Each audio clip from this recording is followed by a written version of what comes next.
Hi everybody, it is Brooke here with the Sell with Brooke team, and I am here as your realtor to walk you through the seller listing documents. I know some of my clients, we sign them together at the listing appointment. Others like to review them. Others like to sign them electronically. So I wanted you to have one place where I could explain what these documents mean, answer a couple questions that you may have, and then obviously be your real estate agent to help you get your home sold. So I'm gonna go through these with you document by document. If you're a client of ours, you probably already have these, either the hard copy or the digitals. So I'm gonna start first with the exclusive right to sell listing contract.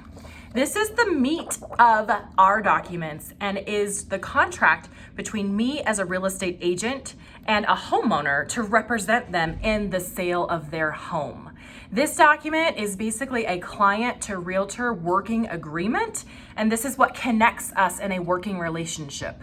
This document discovers commission, it goes through fiduciary duties, it goes through how we're gonna market your property, it goes through legal speak, title procedures, HOA documents, all that stuff. So this is the meat and potatoes of what we get from a client, and we are legally obligated to have this signed before we can take on any real estate client. So let me know if you have questions about it. Everything is in here, and when we send this, we generally will outline it for you also.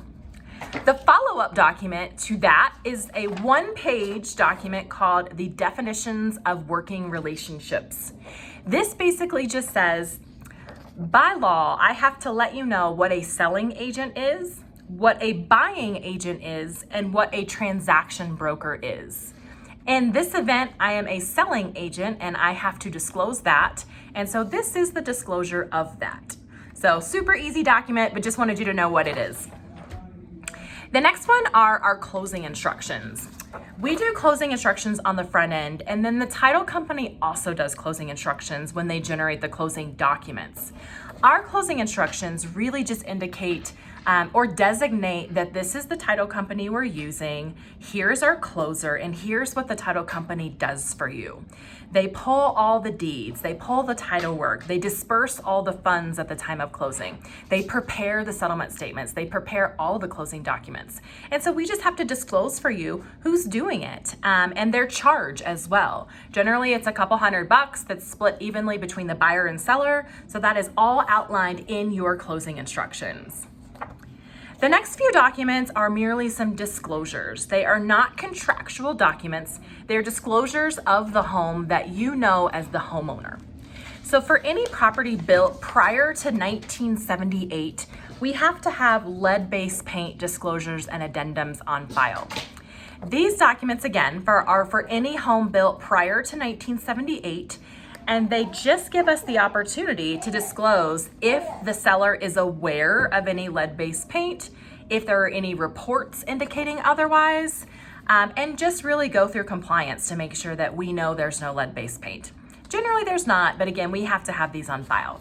So there's a lead-based paint disclosure and then lead-based paint obligations of the seller.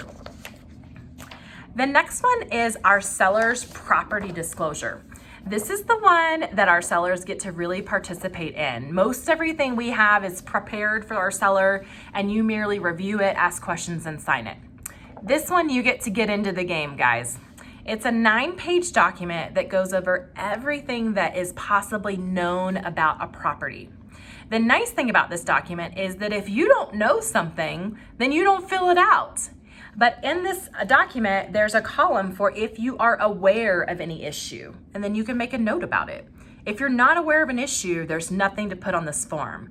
The other part of this is if there's ever a question of should I disclose, generally the answer is yes. And you're always welcome to reach out for questions about disclosure. Okay, guys?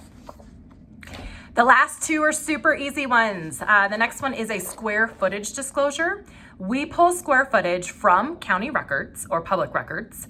We indicate generally it's above grade square footage only. Basements, whether they're finished or unfinished, kind of mess up some of our configurations. But this is the square footage disclosure. And we are acknowledging that we have not measured the home, nor do we.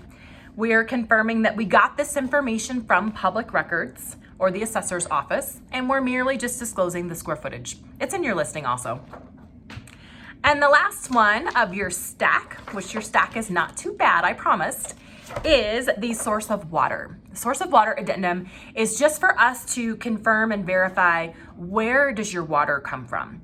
Being in a landlocked state of Colorado, it is very important for a homeowner to know, where's the source of our water.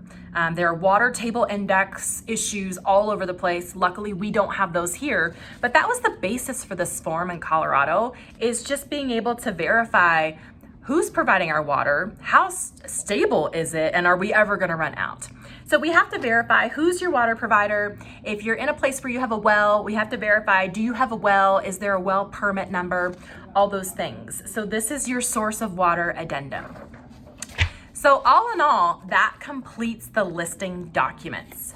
Again, oftentimes I go through this with people at their kitchen table. Sometimes people want to go through it via their email, but I wanted to take this opportunity just to walk you through these documents, give you an idea of some commonly asked questions, and let you know that I am always here as a resource for you as your real estate agent. All right, happy home selling. I'm excited to work with you guys.